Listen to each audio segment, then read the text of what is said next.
Pak M. Ikhwan, Assalamualaikum Ustadz, apakah boleh meminjam uang yang dinilai dengan emas atau dinar?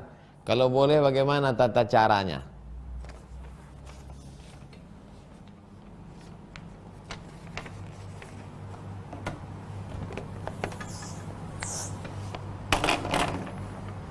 Bapak minjam uang tahun 2000, minjam uangnya 100.000, dibayar tahun 2020, berarti 20 tahun yang lalu. Sekarang saya tanya Pak M. Ikhwan, ngutang 100.000, dibayar tahun 2020 dengan uang 100.000, mau nggak?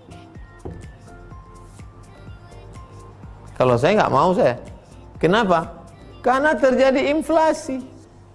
Coba tanya yang rumah makan yang dulu langganan kita makan tahun 2000 dengan 2020. Masih sama nggak harga nasi bungkus? Jadi bagaimana caranya? Tahun 2000 berapa 100.000 ini kalau diemaskan berapa? Tahun 2000 harga 1 gram emas misal yang pasti tahu tentu tukang emas. Nggak mungkin kita telepon tukang emas malam ini, udah tutup dah. Tahun 2000 1 gram emas sama dengan 100.000 misal. Maka kalau tahun 2020 pergi lagi ke toko emas, Pak, berapa harga emas sekarang? Harga emas 1 gram sekarang 24 karat, misal 500.000. Maka kalau begitu berapa dibayar sekarang? 500.000. Yang benar mana? Ini. Karena yang dinilai itu bukan nominalnya, tapi adalah nilainya. Ini yang dihitung nominal. Kalau yang ini nilai. Karena asalnya mata uang itu adalah dinar, emas, dirham, perak. Itu yang stabil. Dolar 1996 1 dolar US sama dengan 2000. Saya berangkat 1998, 1 US dollar 17.000. 15.000 krisis moneter, tumbang Pak Harto. Nggak stabil. Maka yang paling stabil di dunia ini adalah emas. Loh, Pak Ustadz, ngutangnya kan 100.000. Kok bayarnya jadi 500.000? Berarti riba Pak Ustadz. Enggak. Yang nambah kan rupiahnya, bukan emasnya. Makanya di awal perjanjian itu bayar pakai yang stabil. Saya kalau orang ngutangnya setahun nggak terlalu karena inflasinya tak terlalu. Tapi kalau ngutangnya sampai lama, tapi belum pernah ada ngutang sampai 10 tahun. 10 tahun nggak bayar-bayar ada. Tapi tidak dulu perjanjiannya gitu. Begitu Pak Ikhwan.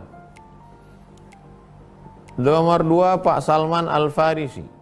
Ustadz, apakah anak yang tidak beribadah sudah balik, dosanya tetap mengalir ke orang tua, walau orang tuanya sudah menyuruhnya berkali-kali? Gini Pak Salman, prinsipnya dalam Islam, bapak tidak mewarisi dosa anak, anak enggak mewarisi dosa bapak. Enggak ada istilah transfer dosa, itu enggak ada. Tapi kalau bapak enggak mendidik anak bapak, enggak nyekolahkan pesantren, enggak nyuruh ngaji, enggak diajak ke masjid, enggak diajar baca Quran, enggak dilarang dia buat dosa maksiat, ngasih duit, ngasih mobil, ngasih HP, tapi enggak pernah diajar dia, lalu dia jadi kurang ajar, bapak berdosa karena tidak mendidiknya. Kullukum ra'in, setiap orang tua, ayah, ibu adalah pemimpin. Tapi kalau bapak sudah masukkan dia TK, Quran, SD, Quran, SMP, Quran, boarding school, pondok pesantren, sudah diajak sholat, tunjuk ajar, nyasar juga, agak tanggunglah sendiri. Jelas itu. Jadi kewajiban kita sebagai orang tua, kasih dia makan, kasih dia pakaian, kasih dia pendidikan, kasih dia perhatian, sekolahkan sekolah agama, bagus boarding school, nggak sanggup tak tahan bercerai karena rindu maka full day. Habis itu ajak dia sholat, ajak dia baca Quran, sampai itu arahkan hidupnya, katakan pacaran ini tak baik, katakan ini haram, ini. Doa malam-malam, jaga hatinya ini ya Allah, supaya jangan sampai dia pakai sabu, supaya jangan. Tadi sore saya baca di Instagram, seorang bapak menyewa pembunuh bayaran karena anaknya tak berhenti main game online di Cina. Saking kan stresnya bapak. Bayangkan, nauzubillah. 3, Pak Abdul Salam.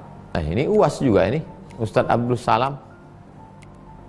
Ustadz, apa hukumnya mendengarkan menghafal hadis lewat internet tapi bermanfaat?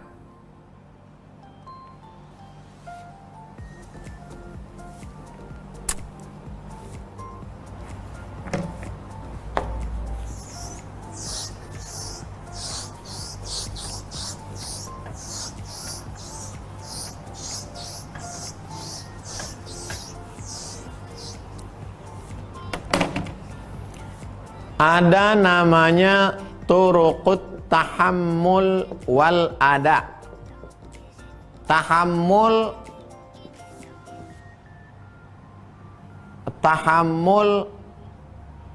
wal ada. Download, ada, upload. Turuk, cara mendownload hadis dan mengupload. Cara mengambil hadis dan mengajarkan hadis.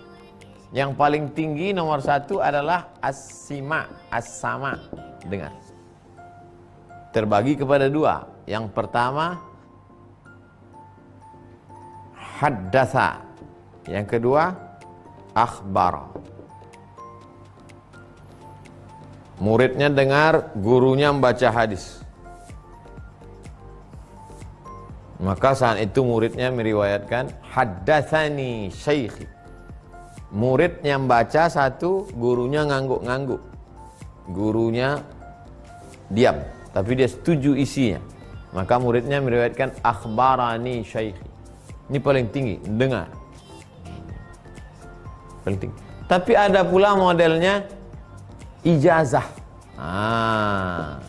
Ijazah. Ijazah itu, aku ijazahkan kepadamu kitab Sahih Al-Bukhari. Itu ijazah. Ada pula modelnya munawalah. Munawalah itu diambilnya kitab nih, diberikannya. Diterima sama si murid. Nawala yunawilu munawalah, memberikan. Ada munawalah ma'al ijazah. Aku berikan kitab ini kepadamu, aku ijazahkan. Tapi yang paling rendah, paling bawah adalah apa yang disebut dengan wijadah. Wijadah. Dari kata wajada. Wajada. Manjada, wajada. Wajada artinya nemu. Pergi ke perpustakaan, pas duduk-duduk, nemu hadis. Kau dapat hadis ini dari mana? Dari buku, wijadah. Nah, begitu juga kalau orang nemu hadis. Tapi kalaupun ketemu di internet, kalau bisa, kan kamu wijadah ketemu hadis di mana? Di Sahih Bukhari, kan enak bunyinya. Kamu nemu hadis ini di mana? Di Google, kan gak enak. Jadi paling tidak saya nemu hadis ini di website websitenya terpercaya, Ahlu Sunnah punya, dan diterjemahnya ada HR Al-Bukhari. Boleh, bukan berarti nggak boleh. Wijadah, cuman kualitasnya rendah. Dikhawatirkan dia salah baca, salah paham. Tapi kalau sama tadi, memang dia dengar. Ada lagi qiraah. Ada simak, ada qiraah, ijazah, munawalah, paling bawah adalah wijadah. Sekarang banyak orang wijadah, buka-buka kitab ketemu wijadah. Browsing-browsing di internet, wijadah. Tapi sebaiknya dia tanya ke guru dulu. Sekarang banyak juga hadis palsu dia buat HR. Pas dicari nggak ketemu. Palsu. Begitu Pak Abdul Salam. Nomor 4 Pak Putra. Ustadz, apa hukumnya kita kerja sebagai hire karyawan, tapi persyaratannya yang perempuan tidak boleh pakai jilbab, padahal aslinya perempuan itu pakai jilbab, dan kita minta perempuan itu buka jilbab karena aturan. Oh lah adik-adikku, anak-anakku sekalian, tak senilai gaji kalian dengan dosa membuka aurat. Maka carilah pekerjaan, mungkin gajinya lebih sedikit tapi terjaga kehormatan. Tak bisa duit gaji itu untuk menutup neraka jahanam. Tak bisa duit gaji tunjangan itu untuk menutup liang lahat azab kubur. Oleh sebab itu takutlah kepada Allah. Masalah rezeki dijamin Allah. Falyabudu rabb hadzal bait. Banyak-banyak kau beribadah kepada Allah. At'amahum min ju'. Kalau kau lapar perutmu dikenyangkan Allah. Wa amanahum min khauf. Kalau kau takut maka takutmu dihilangkan Allah dari dalam hati. Jangan main-main tentang masalah menutup aurat. Kan cuman di tempat kerja aja, nanti pulang kan pakai jilbab lagi. Jangan. La tattabi'u khutuwati syaitan. Jangan kau ikut langkah-langkah setan. Saya tidak melihat kalian sebagai jamaah. Saya menganggap kalian adalah keponakan saya. Keponakan saya perempuan. Bagaimana kalau perempuan, keponakan saya, disuruh orang membuka jilbab hanya untuk cari makan? La haula wala quwata illa billah. Jadi untuk masyarakat ke bawah supaya tanamkan ini. Dan untuk yang ke atas, wahai Bapak anggota dewan, kalian kan dipilih oleh rakyat. Tolonglah perjuangkan ini. Negeri mayoritas muslim. Bisa pula perusahaan memaksa anak gadis umat Islam menyuruh membuka. Surat izinnya dari mana? Dari kepala dinas. Kepala dinas dipilih, kepala daerah dipilih oleh umat Islam mayoritas. Tiba-tiba ketika dia duduk menyetujui perusahaan yang menyuruh buka. Kita tidak paksa orang non muslim pakai jilbab. Yang non muslim silakan, tapi yang muslimah dia punya kewajiban. Tolonglah Pak Bupati, Gubernur, Wali Kota, Pak Camat, Pak Kades, Pak Kadus, Pak RT, Pak RW, takutlah sama Allah. Selamatkanlah ini perusahaan-perusahaan ini. Mesti kalian perusahaan kalau mau di sini, maka di mana bumi dipijak di situ langit dijunjung, kalian mesti hormati kewajiban syariat Islam. Jangan kalian suruh buka. Security dipaksa hari Jumat tak salat Jumat. Ganti-gantianlah sip-sipan. Ada di situ non muslim, dia yang jaga hari Jumat. Besok hari Jumat. Ini penting ini. Terakhir, Ibu Siti Faridah. Ustadz, jika seorang muslim naik kendaraan, tak sengaja nabrak orang pikun hingga meninggal, apakah dikisos akibat pembunuhan tak sengaja? Bisakah bertaubat? Orang yang membunuh tak sengaja, setelah diteliti-teliti maka dia membayar diat, Ibu. Diatnya berapa? Diatnya 1000 dinar. 1000 dinar. Berapa tuh Pak Ustadz? 1 dinar 4,25 gram emas, sama dengan lebih kurang 3 juta. Kali 1000 sama dengan 3 M. Mana sanggup kami Pak Ustadz? Kalian kan punya keluarga besar, suku, kabilah. Nanti ujung-ujungnya negara. Jadi di Arab Saudi itu suku-suku itu kabilah membayarkan. Anak suku ini tertabrak suku ini.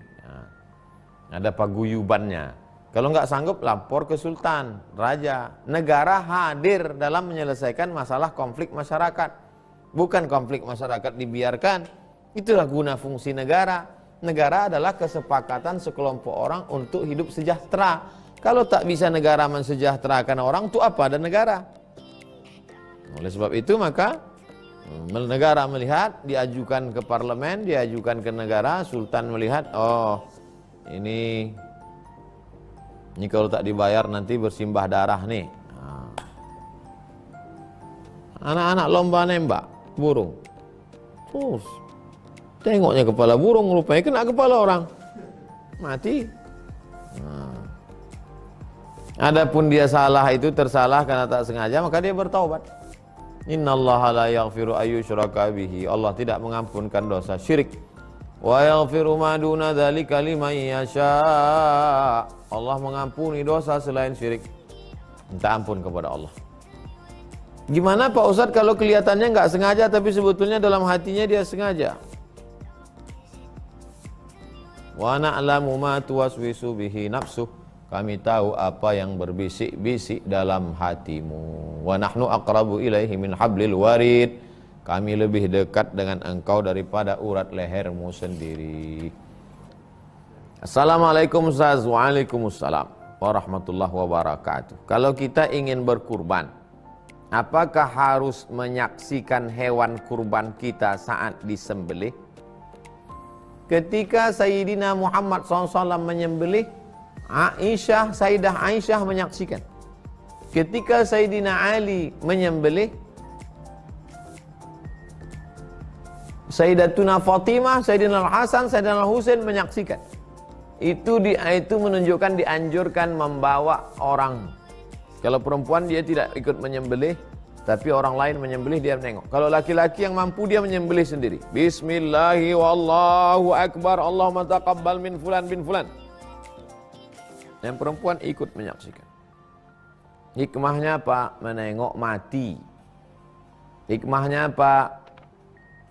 Sya'airillah, syiar. Biar supaya orang jangan sepele nengok kita. Tengok tuh orang Islam, penuh tanah lapang tuh. Bagi-bagi daging mereka. Apa hukum menyaksikan itu? Bukan rukun, bukan syarat, bukan wajib. Bukan rukun, bukan syarat, bukan wajib, sunat. Jangan gara-gara ini tak berkurban. Pak, kirimkan kurbannya ke suku Talang Mamak, suku Akit, suku Laut, suku Sakai.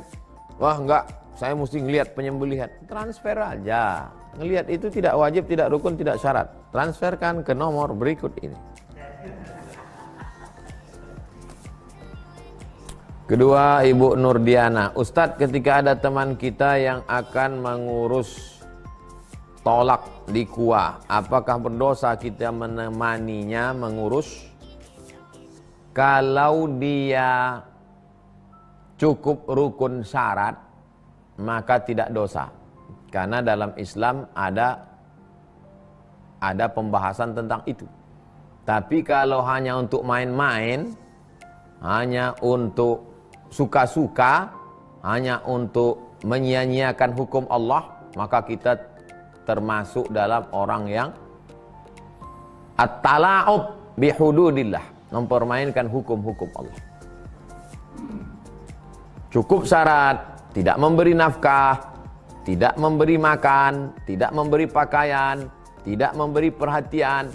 Cukup syarat, kita temani dia, kita sudah menolong dia dari aniaya orang. Tapi kalau tidak, hanya untuk main-main saja. Bayangkan itu, suami miskin susah, perempuan ini pula mau hidup gaya hebat, lalu kita temani dia, berarti kita sudah bersyubhat, sudah berkongsi, sudah bekerja sama dalam kebatilan. Na'udzubillah. Jadi jangan asal ikut aja sama orang, kenali baik-baik apa ini perbuatan. 3. Muzakki yakin. Muzaki artinya orang yang berzakat. Yakin, yakin. Nama orang, Pak Muzaki yakin. Ustadz, adakah doa khusus dibaca ketika hamil dan proses kelahiran? Orang yang hamil itu, dia rentan diganggu oleh jin setan. Karena emosinya labil. Maka dibacanya lah yang menguatkan dia, menjauhkan dia dari godaan setan. A'udzu bikalimatillahi tammati min kulli syaitani wa hammati wa min kulli ainil lammah. Aku berlindung dengan firman Allah dari segala godaan setan dan segala yang mengganggu. Bismillahilladzi la yadurru ma'asmihi syai'un fil ardi wala fis sama'. Aku sebut nama Allah. Dengan menyebut nama Allah tak ada satupun yang dapat memudaratkan di bumi maupun di langit. banyak-banyak selawat. Allahumma salli ala Sayyidina Muhammad wa ala ali Sayyidina Muhammad. Sebelum tidur malam baca pangkal Al-Baqarah sampai wa ulaika humul muflihun, baca ayat kursi tengah Al-Baqarah, baca ujung Al-Baqarah lillahi ma fis samawati wa ma fil ard, baca Al-Fatihah sekali, qul huwallah 3 kali, qul a'udzu falaq sekali, qul a'udzu nas sekali, tiupkan ke telapak tangan, tiupkan ke telapak tangan, usapkan ke muka, ke kepala, ke badan, menghadap ke arah kiblat. Kuatkan. Jadi perempuan yang sedang hamil itu emosinya tak stabil, datang setan berbisik-bisik. Jadi setan itu kerjanya, ini saya ajarkan kerja setan. Kerja setan itu mengipas-ngipas saja. Jadi kalau nampaknya ada percikan api, adik kipasnya jadi besar. Sedangkan fungsi zikir dan doa itu memadamkan api. Jadi begitu ada rasa cemas, ada rasa ngeri, datang setan. Perempuan yang sedang menstruasi, galau, susah, nampak setan, di situlah dia masuk. Perempuan yang sedang hamil, datang, gitu juga. Orang yang sedang di ruang ICU, sakit, meracau, galau, itu masuk dia. Makanya zikir ini mesti kuat. Kalau kuat zikir kita, bantai zikir. La ilaha illallah, la ilaha illallah, la ilaha illallah, la ilaha illallah, la ilaha illallah. Mana dia berani kuat? Jangan kan setan, dokter pun takut. Lagi setan. Jadi sampai masanya nanti kita ini tak ada kawan lagi. Kawan tak bisa jumpa, keluarga tak dikasih masuk, jam 1 malam, mati lampu. Belum cerita mati lagi nih. Kalau cerita mati, jam 1 malam di ruang ICU, lampu redup sendirian. Itu kalau tak kuat zikir, tak putus. Jadi yang selama ini banyak berkawan-kawan, jangan terlalu berpegang pada kawan. Sampai masanya kita sendirian. Kalau cerita mati, mati. Ini belum mati lagi, masih di rumah sakit. Makanya kuat zikir. Kalau orang kuat berzikir sebelum tidur, ambil tasbih, zikir. Allah Allah Allah Allah Allah Allah Allah Allah Allah Allah Allah Allah Allah Allah Allah Allah Allah Allah sampai tertidur. Karena kalau diperturutkan pikiran ini, pikir sana, pikir kemari, pikir sana, pikir kemari, datang setan masuk.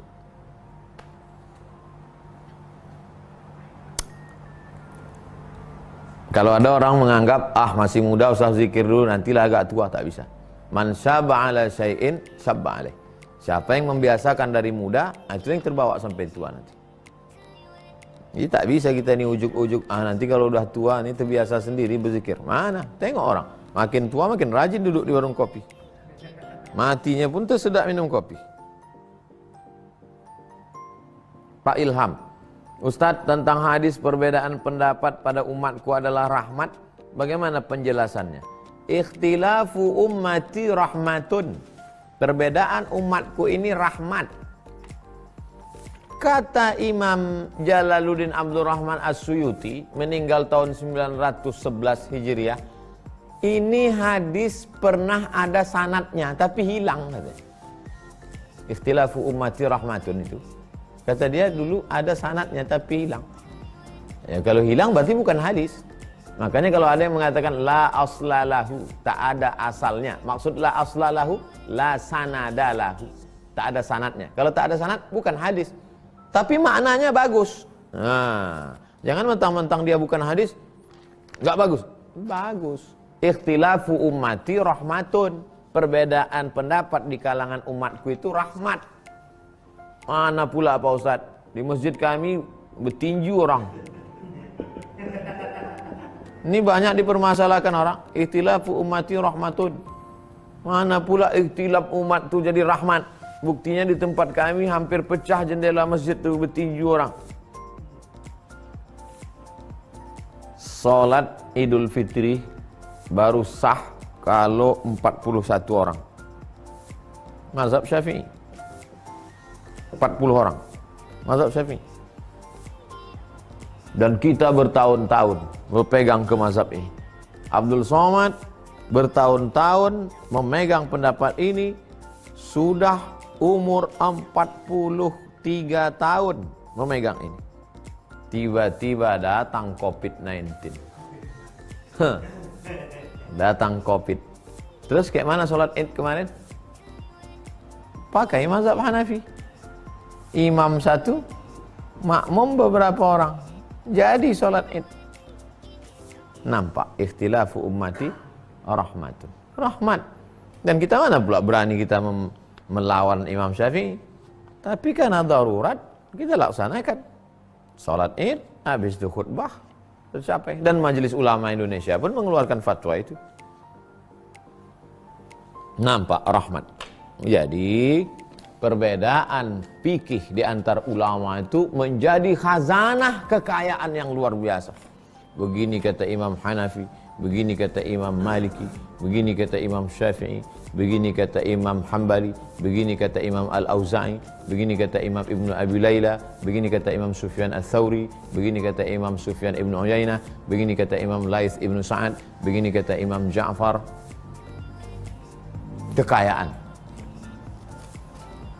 Terakhir, Bu Elsa Fitria. Ustadz, apa hukumnya jika saya selalu tak sengaja membunuh semut ketika sedang menyapu atau mencuci piring? Karena di rumah saya banyak semut. Kenapa semut itu datang ke piring? Karena ada tulang ikan. Maka habis makan, jangan biarkan tulang ikan itu ada di atas piring. Ini bukan tak sengaja, sengaja kita meninggalkan. Buang tulang ikan, sambal-sambal, telur dadar, segala macam berlebih. Masukkan ke plastik, masukkan ke tong sampah. Lepaskan yang sampah membusuk, sampah plastik, masukkan ke plastik, sampah yang busuk, campakkan. Biar supaya itu jadi makanan semut. Karena makhluk-makhluk Allah itu juga mau makan. Dibiarkan pula tulang belulang, tulang sup tunjang, tulang kaki, tulang. Datanglah semut. Pas datang semut, disiram pakai air panas. Dia makhluk Allah Ta'ala. Tengok Nabi Sulaiman alaihissalam. Nabi Sulaiman raja gagah perkasa. Ditahannya pasukan itu. Di rumah banyak anak kecil. Anak kecil itu kan habis makan roti, kalau perutnya kenyang, sipak-sipaknya roti itu. Disapu lah. Habis itu disapu, buang. Ini dibiarkan. Oh, dibiarkan tentu berdatangan semut. Bukan salah semut tuh, kita yang salah. Kita yang salah. Kita biarkan agak 2-3 jam, datanglah semut. Pas datang semut baru mengamuk. Wah, ini semut ini datang. Semut tuh kalau boleh dia dikasih suara, mengamuk juga dia. Aku kalau tak ada kuih ini, tak ada datang aku sini gitu dia. Karena dari kuih berserak, inilah aku mau kemari. Ustaz ini mengada-ngada. Ustaz Somad ini mengada-ngada, mana pula bisa semut mengamuk. Tuh, Nabi Sulaiman mendengar semut berkata, Ya ayyatuhan namlu dukhulu masakinakum. Hai semut-semut, masuklah kalian ke sarang kalian semua. Supaya jangan sampai pasukan Sulaiman menginjak perut kamu jadi pecah. Fatabassama dhahikan. Tersenyum Nabi Sulaiman. Jadi kalau kita menjadi pemimpin, maka semut pun mendapat keadilan kita. Jangan biarkan. Lalu kemudian tak boleh membuang air panas di tepi jendela. Buka jendela, orang di kampung kan rumahnya jauh-jauh. Buka jendela, ambil air panas. Puf. Tak boleh. Kenapa tak boleh? Karena ada jin yang lalu lalang. Ya kalau yang kena itu jin bongak. Kalau yang kena bos premannya,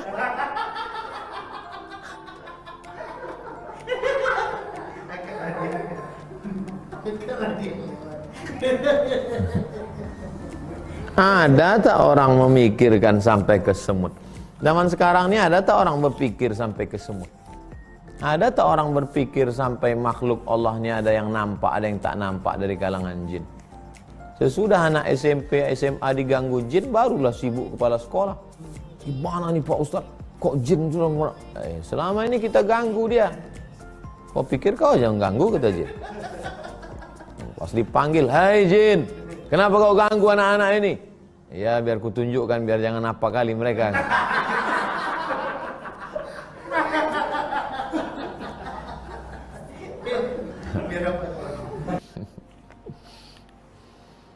Assalamualaikum Ustaz. Apa hukumnya memungut uang yang tercecer dan kita tak tahu siapa pemiliknya? Ada dalam kitab fikih bab namanya luqatah. Luqatah. Luqatah itu artinya barang temuan. Likulli sakit, likulli laqid. Laqid, daun yang gugur. Jatuh daun. Likulli saqid, laqid. Setiap bunga yang gugur pasti ada yang mengutip. Pepatah Arab. Likulli saqid, laqid. Saqid artinya jatuh. Laqid pasti ada yang ngutip. Setiap bunga yang gugur pasti ada yang ngutip. Bunga mawar, alhamdulillah. Bunga yasmin, alhamdulillah. Bunga tai ayam. Pas lagi jalan, nampak orang yang menemukan itu namanya laqid. Benda yang ditemukan itu namanya luqatah. Tapi jangan gara-gara ini nanti ketemu anak dalam kardus, kasih nama siapa? Siti Luqatah. Kalau menemukan itu dalam Islam diumumkan oleh ulil amri selama setahun. Kalau setahun tak ada pemiliknya, maka menjadi milik orang yang menemukan. Jadi selama setahun itu berdoa lah, mudah-mudahan tak ada pemiliknya. Ustadz pernah menemukan, sampai sekarang belum.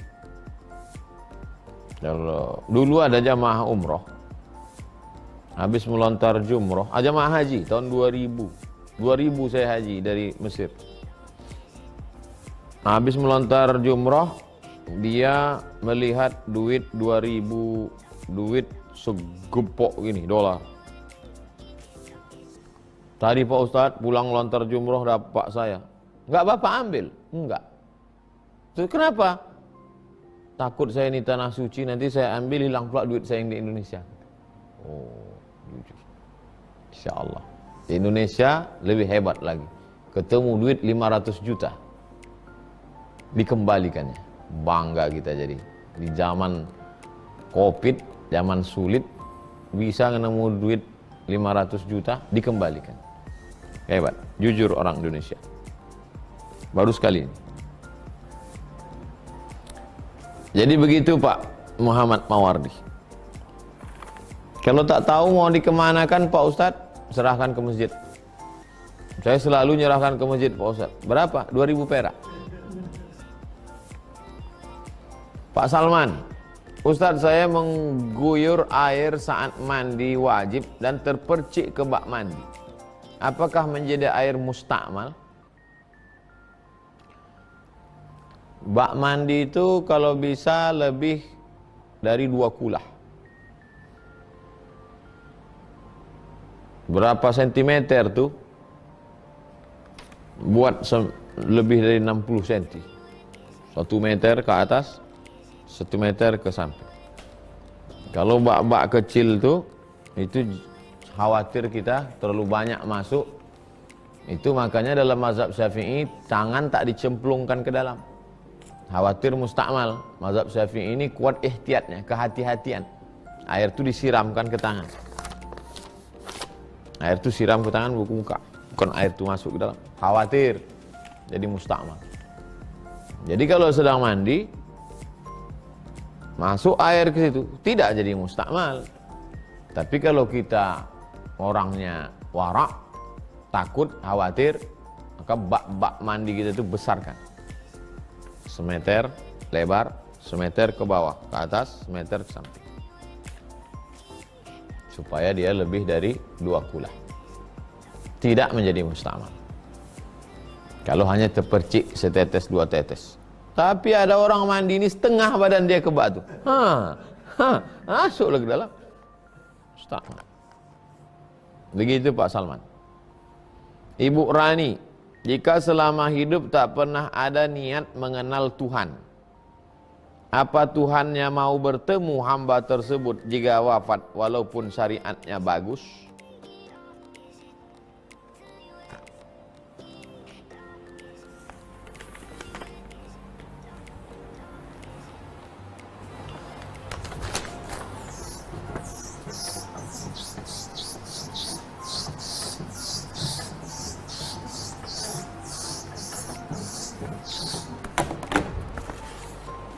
Islam, nama agama kita, wa raditu lakumul Islam.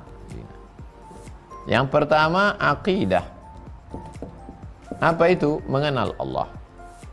Yang kedua syariah, halal haram, salat, zakat, puasa, haji. Yang ketiga akhlak. Akidah ini disusun oleh Imam As-Sanusi, disyarah oleh Imam Ad-Dasuqi dalam mazhab Abul Hasan Al-Ash'ari. Wujud, qidam, baqa, mukhalafatu lil hawadis, qiyamuhu binafsihi, wahdaniyah, qudrat, iradat, ilmun, hayat, sama, basar, kalam. Referensinya Pak Ustadz, bahasa Indonesia Pak Ustadz, 50 sifat. Karena dia ditambah nanti tentang nabi, malaikat, surga, neraka. Kiai Haji Idrus Ramli. Yang bahasa Arab paling mendasar kali Pak Ustadz, Jala'ul Afham. Syarah Aqidatul Awam. Syarah Aqidatul Awam. Siapa tu Pak Ustadz? Sayyid Muhammad Alawi Al-Maliki. Ustadz dulu di Sanawiyah Al-Husunul Hamidiyah. Di Aliyah Ad-Dasuqi ala Ummil Barahin. Waktu di Al-Azhar Mesir, Tauhid. Baru kitabnya disusun oleh ulama Azhar. Pembahasannya ini juga wujud, qidam, baqa, mukhalafatul, qiyamu binafsi, wadaniyah, kudrat, ilmun, hayat, sama, basar, kalam. Doakan insyaallah ustadz-ustadz alumni Azhar yang ada di Mesir beberapa kumpul akan merumuskan nih keluar, nanti jadi bahan untuk mengajar. Mudah-mudahan jadi kitab insyaallah. Amin ya rabbal alamin. Jadi tak usah terlalu berat-berat kali.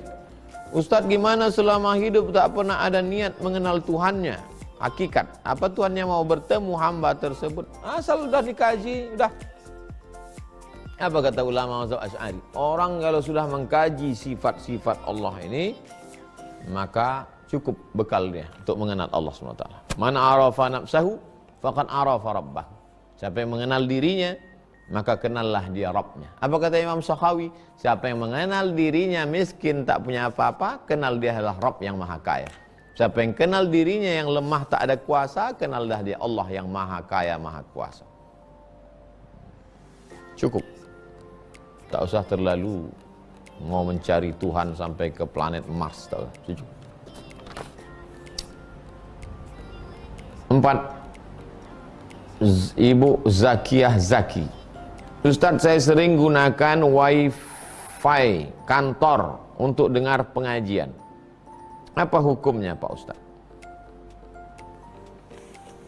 Kalau kita tinggal di hotel, check in jam 12 siang, check out 12 siang besok, kita dikasih password wifi. Berarti selama 24 jam itu sudah sepaket dengan kamar dan semuanya. Kecuali setelah jam 12 siang besok sudah keluar, duduk kita di ballroom, lalu kita hack. Pandai dia ngehack, dijebolnya itu dapatnya password. Nah, itu baru kita mencuri. Karena biasanya setiap hari itu dirubah, password itu dirubah. Karena itu dah bukan kita bayar lagi, kita mencuri itu dah. Nah, di kantor ini, kalau di situ ada aturan bahwa semua pegawai karyawan boleh menggunakan, mengakses wifi, dan selama dia masih karyawan, kecuali jam 12 itu dia kena PHK. Jam 12 kena PHK. Jam 12 lewat 5 masih dia pakai, berarti dia mencuri. Berarti dia sudah menggunakan hak yang bukan punya dia. Hidupnya simple saja. Jangan zalimi, jangan pakai punya orang. Jangan sakiti orang. Karena itu akan menjadi berat bagi kita. Ittaquz zulma, jangan zalimi orang, jangan pakai punya orang, perusahaan. Karena perusahaan itu kan beberapa orang yang berkoalisi untuk membuat sebuah usaha. Maka disebut dia syirkah. Syarikah itu artinya berkongsi. Begitu Bu Zakiyah, Zaki. Terakhir, Ustaz, apa hukum anak laki-laki ketika menikah menggunakan bin paman? Karena ayahnya tak diketahui. Dan setelah beberapa tahun diketahui ayahnya. Orang kalau dia mau menikah pakai bin bapaknya. Kalau ayahnya tak diketahui karena dulu ditemukan di balik bambu, kan tak mungkin bin bambu. Maka bin Abdillah. Tapi laki-laki nggak ada yang pakai bin itu perempuan. Aku nikahkan engkau dengan anakku. Aku nikahkan engkau dengan anak si bapak. Zawajtuka ha. Aku nikahkan engkau. Oh ya, dia sebutkan bin. Aku nikahkan engkau Tatang Yudiansah bin dengan anakku dengan mahar sebentuk cincin emas tunai. Sah. Aku nikahkan engkau Tengku Dedi. Nanti disebutkan satu, yang satu tidak, merajuk pula.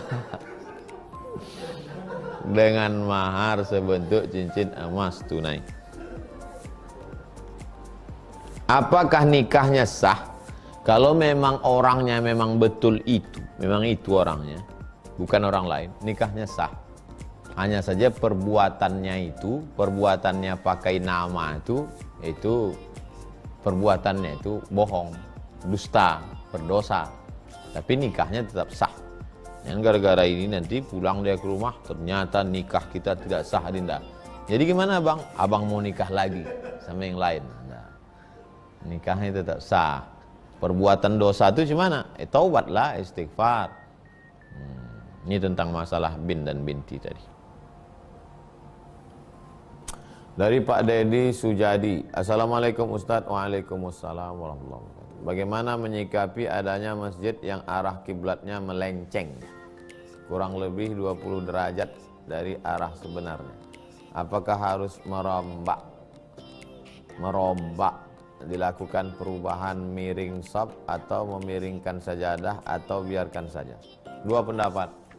Kalau ngikut pendapat almarhum Syekh Profesor Dr. Ali Mustafa Yaqub, mantan Imam Masjid Istiqlal, kata beliau arah kiblat itu nggak perlu dirubah, asalkan sudah arah ke arah Ka'bah dah. Fawalli wajhaka syatral Masjidil Haram. Itu pendapat Syekh Dr. Profesor Dr. Ali Mustafa Yaqub. Sedangkan pendapat Majelis Ulama Indonesia mesti diukur. Kalau di kota kita Pekanbaru, datang ke Kanwil Kemenak. Di sana ada namanya Lembaga Badan Hisab dan Ru'yah. Lembaga Badan Hisab dan Ru'yah itu kan ngurus masalah 1 Ramadan Pak Ustadz, termasuk masalah arah kiblat. Nanti mereka ngukur, kemudian dibuat di masjid itu arah kiblat yang benar menurut Lembaga Badan Hisab Ru'yah Kementerian Agama,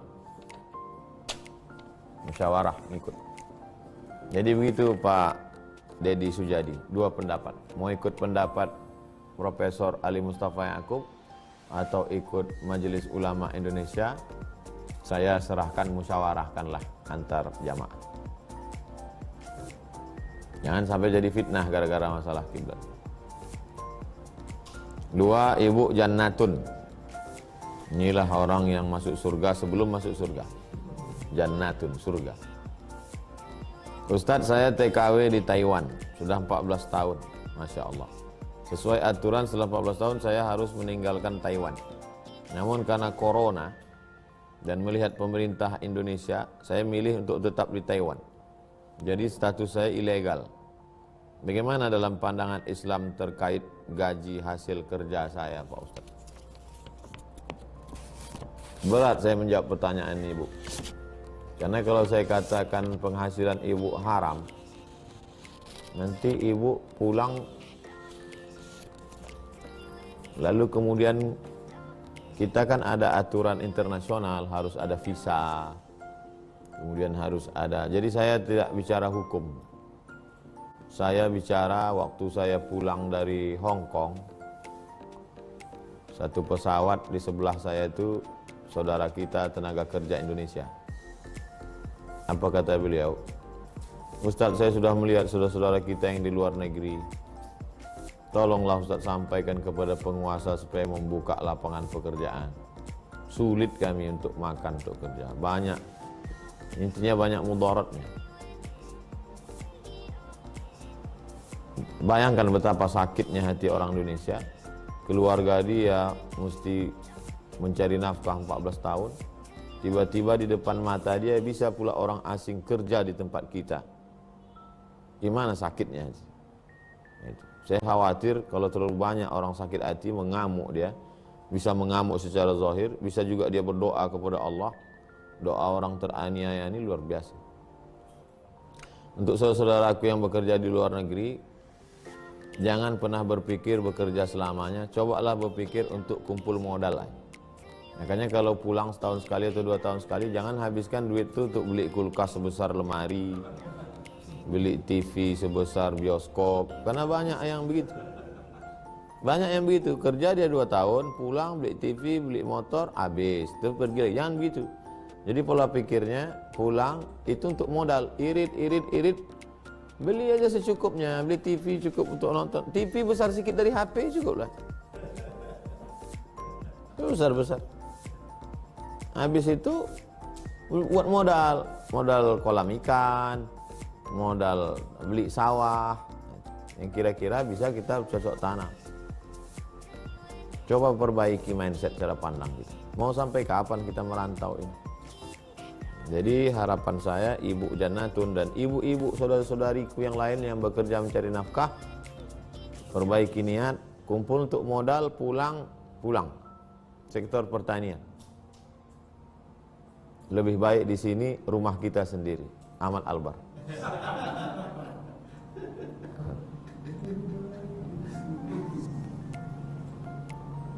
Tiga, Naufal.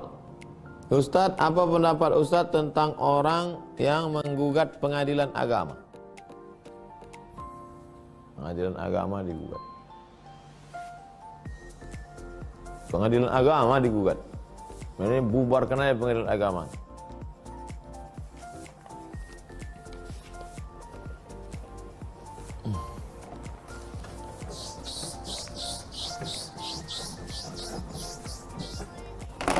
Agak panjang sedikit ceritanya.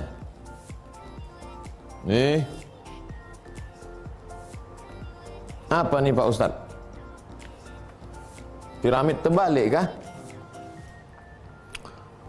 Tahun 1600-an. 1600-an. Cari nanti 1600 berapa. Waktu itu sultannya Sultan Agung. Sultan Agung. Di zaman Sultan Agung itu ada namanya Pengadilan Serambi. Pengadilan Serambi. Kenapa disebut Pengadilan Serambi? Karena memang hakimnya memutuskan di Serambi Masjid. Di emperan masjid Serambi. Di emperan masjid itulah diputuskan semua masalah.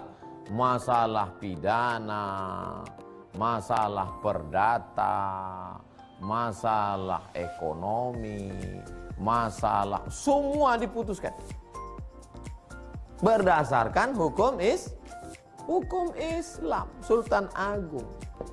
Kenapa Ustadz cerita Sultan Agung? Kenapa enggak cerita Sultan Riau?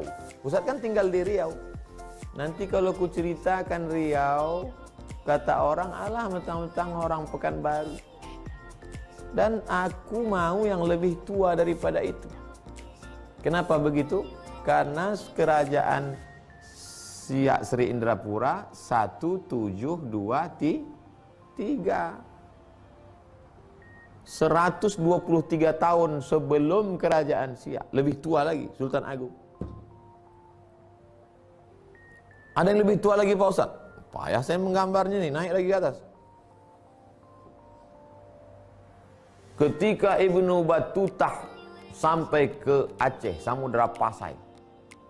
Karena kalau mau ke Nusantara ini, itu yang pertama ketemu, Pulau Sumatera bagian atas. Dia melihat hukum Islam ditegakkan mengatur segala aspek kehidupan manusia waktu itu. Baca Rihlah Ibnu Battutah, Explorer Ibnu Battutah. Waktu itu yang jadi rajanya adalah Raja Aceh yang kedua. Raja Aceh yang pertama yang Islam itu namanya Malikul Saleh. Malikul Saleh punya anak. Anak Malikul Saleh itu yang ketemu dengan Ibnu Battutah. 1200-an.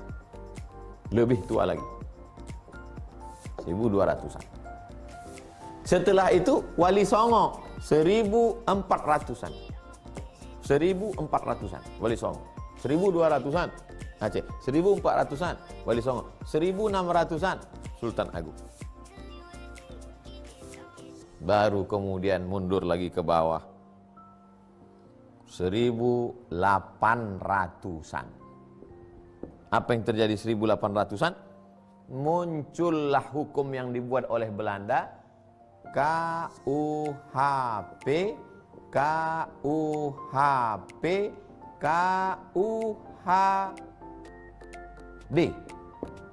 Kitab Undang-Undang Hukum Perdata, Kitab Undang-Undang Hukum Pidana, Kitab Undang-Undang Hukum Dagang. Maka mulailah disunat, dikebiri hukum Islam itu. Tidak lagi hakim agama bisa memutuskan masalah pidana, masalah perdata, masalah dagang. Dagang di sini adalah ekonomi. Kecil. Lalu kemudian kita pun merdeka 1900.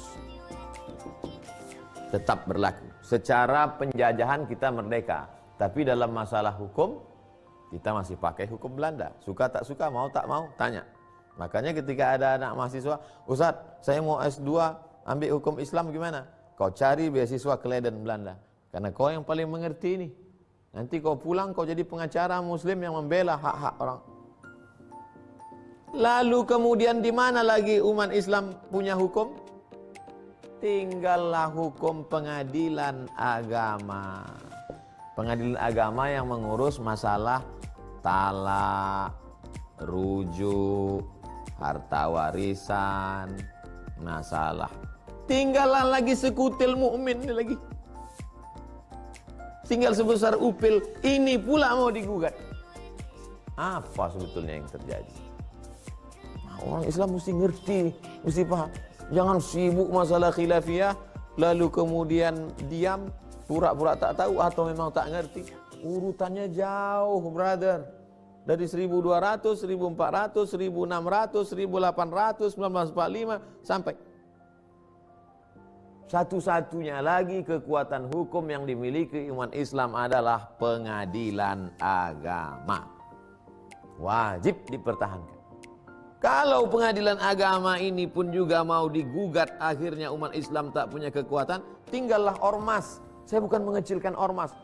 Ormas Muhammadiyah 1912, Ormas Nahdlatul Ulama 1926, Ormas Al-Wasliyah 1930. Ormas sudah ada sebelum Indonesia merdeka.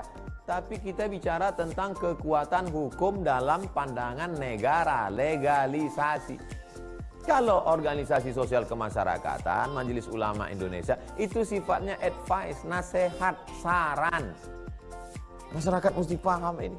Wajib kita pertahankan pengadilan agama ini. Karena inilah tinggalnya satu lagi kekuatan umat Islam dalam masalah hukum. Tapi di sini pula nampak betapa tak senangnya orang-orang yang mau menghabisi. Kepalanya potong, tangannya habis, Tinggal jempol kakinya pun mau dihabisi juga. Mesti mengerti umat Islam tentang ini.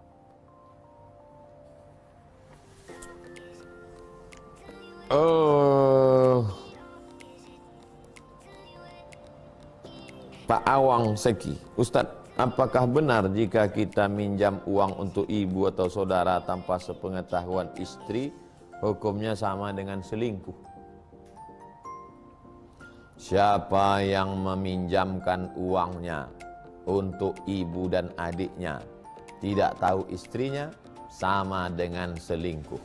Hadis palsu. Sekarang saya lihat bertebaranlah hadis-hadis palsu di internet yang buatnya, dan banyak saya lihat grup-grup. Saya pengamat itu, saya tengok. Siapa yang menemani istrinya ke pasar, maka pahalanya sama seperti jihad fisabilillah. Ini siapa yang punya kerjaan? Ini dari pihak kelompok ibu-ibu yang buat, saya yakin. Lalu kemudian dari pihak bapak-bapak membalas, siapa yang mau menikahkan suaminya, mencarikan calonnya, menyiapkan biayanya, maka masuk surga tanpa hisab. Jadi mereka ini perang ini di dalam. La haula wala quwata illa billah. Kalau kita tidak senang, tidak suka, katakan tak suka, jangan lagi membuat-buat. Apalagi kalau menisbatkannya sampai ke Nabi. Man kadzdzaba alayya muta'ammidan falyatabawa maq'adahu minan nar. Siapa yang berdusta terhadap Nabi secara sengaja, maka siapkanlah tempat duduk dari api neraka. Pak Awang kewajiban ke Ibu Awang 5. 1. Kasih Bu Awang makan. 2. Kasih Bu Awang pakaian. Jangan sampai ibu itu keluar rumah pakai pakaian belum selesai dijahit. 3. Kasih Bu Awang tempat tinggal yang layak. Bu Awang jangan pula minta rumah artis 5 miliar. Pak Awang kasih ibu itu pendidikan. Bagaimana sholatnya, baca Qur'annya, itu tanggung jawab Pak Awang. Kalau Pak Awang tak sanggup mendidik, panggil guru ngaji ke rumah. Guru ngaji perempuan. Yang kelima, Pak Awang kasih perhatian. Kalau Bu Awang pulang bawa oleh-oleh, gimana Pak? Mantap. Walaupun tak mantap, supaya menyenangkan hati dia. Lalu kemudian ini terkait dengan nafkah, zahir dan batin. Nafkah, Pak Awang wajib kasih nafkah. Standar nafkahnya berapa juta Pak Ustadz? Wa ashiruhunna bil ma'ruf. Pergaulilah mereka dengan ma'ruf. Ma'ruf itu artinya urf, kebiasaan. Kira-kira standar, nggak sama standar Riau dengan Jakarta. Standar Jakarta tak sama dengan Kalimantan. Standar Kalimantan tak sama dengan Sulawesi. Standar Sulawesi tak sama dengan Papua. Ya standar kira-kira di situ cocok sesuainya berapa. Tidak lebih, tidak kurang. Pakai standar pertengahan. Itu saja kewajiban. Jadi Pak Awang tidak mesti bulanan ada laporan, mama ini laporan semuanya. Wah kalau begitu, nah itu hukum dari mana yang dipakai? Asal sudah Pak Awang laksanakan ini, maka Pak Awang sudah menunaikan kewajiban nafkah sebagai seorang suami yang baik. Jadi tak perlu membuat laporan detail segala macam. Terakhir Ibu Habibah, Ustadz kalau haid boleh nggak nyisir rambut dan gunting kuku dan dibuang? Kalau mazhab Syafi'i, Bu Habibah, motong kuku kan tahu jadwal haidnya kan tahu, bukan macam jadwal anggota dewan.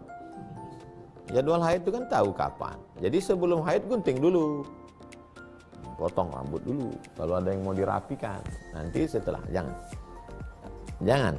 Dalam mazhab Syafi'i tidak. Dan saya berpegang pada itu karena lebih hati-hati. Tapi kalau rambutnya gugur, almarhumah mak ini dulu kalau di dalam laci mesin jahit itu membungkal rambut. Untuk apa nih mak? Nanti dibawa mandi. Rupanya kalau rambut itu gugur, dibawa mereka untuk mandi saat mandi haid. Lalu saya karena penasaran, lalu saya tanya ke Syekh Syekh Said Askar. Ketemu di jalan. Assalamualaikum Syekh Said Askar. Waalaikumsalam. Beliau ini anggota Majma' Buhus, lembaga riset Al-Azhar. Kanat min taqalidi ummahatina fi Indonesia, tradisi emak-emak kami di Indonesia, idza saqatat sya'ruha, kalau rambutnya gugur, au zafruha atau kukunya gugur, tamassakat biha. Mereka simpan. Summa hamilatha wa ightasalat biha. Kemudian mereka bawa dan mereka bawa mandi. Ma hukmu fi dzalik ya Syekh? Kata Syekh Said Askar, idza saqatat aw inqata'at, kalau gugur atau kuku patah, fahiya kazibalah, dia sama seperti sampah aja kata dia. Dia tak perlu disimpan diikuti. Oh. Setelah pulang saya kasih tahu, tapi orang tua tetap berpegang. Enggak, kata Ustadz kami dulu mesti. Nah, itu. Jadi Ibu Habibah, jangan potong rambut, jangan potong kuku.